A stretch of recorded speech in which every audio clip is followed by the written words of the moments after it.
Hello, my name is Tekemah Greene, and I attend Atlanta Technical College. Introduction speech for public speaking. My professor is Professor Jackson.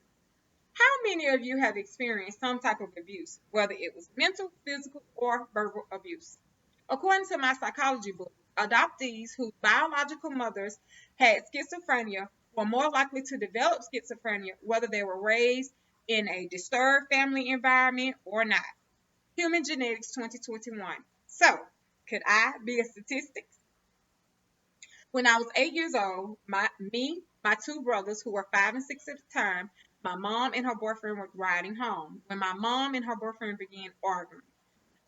He pulled out a razor blade and began cutting her. My mom jumped out of the car and ran into a gas station. I remember him pulling over into that gas station and going in to try to get my mom when a man came out with a gun, pointing it at him, motioning for him to leave off of the property. That night, we rode back and forth down the street looking for my mom until she left in an ambulance. I was so afraid. A couple of days later, I heard boom, boom, boom, boom, boom. I came to get my grandkids. It was my grandmother knocking at the door. I could hear her saying, "I came to get my grandkids and I'm not leaving until you send my grandkids out here." But I could also hear my uncle saying, "It's nobody in there, we're wasting our time." But my grandmama was adamant, and he eventually sent us out and we went to stay with my grandmother. By the time I saw my mom again, I was 15 years old. It was my first year in high school. My mom sat me down and she explained to me that she had turned herself into a mental institution to get help. And so she sent us to stay with my grandmother. Like I said, that was my first year in high school. I attended Harper High School, which later became Harper Archer. I really didn't have many interests in high school other than doing hair and working. Although my 12th grade year, I did get elected to be Miss 12th grade, and I did graduate in the top 10% of my class. And I became a manager at the restaurant by the time I turned 17.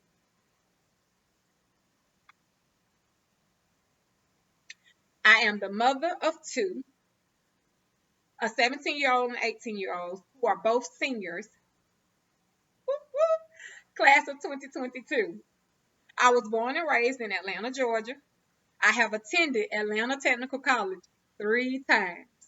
And despite my life's many challenges, from being a domestic violence survivor, to being in a car accident, learning how to walk again, to burying my son from an incident where his father and a police officer tussled over her gun and the gun discharged, killing him instantly, to being the mother of a special needs child, being the caregiver of my brother who was diagnosed with renal failure, who later 7 years later, got his first and last kidney, and the caregiver of my grandmother, who is now 78 years old. Like I said, even despite my life's many, many challenges, I'm standing here before you today in awe. Can't believe that this is my story that I'm telling you. It's still hard to believe it, but I know that God has a plan for me. I believe Ecclesiastes 9:11 says, "The race is not given to the swift, but to the ones who can endure." To me, that means He didn't put me here to leave me. He's watching me, He's caring for me, He's guiding me, and He's leading me. And He can do the same for you. In conclusion, as I look back over my life, I think about the statement in a poem I read one time. Life for me ain't been no crystal stair. As Langston Hughes say, life for me ain't been no crystal stair. But by the grace of God, I am still here. Could it be mental health? I choose to believe that God still has a plan for me. And I bind the spirit of mental health out of my life. Like I said, I am now attending Atlanta Technical College for business management. My expected graduation date is May 15, 2024. The fact that people say I am the definition of strength shows you who I am. I am proud to stand before you to introduce myself to you. My name is Tekemah Russell. Take care.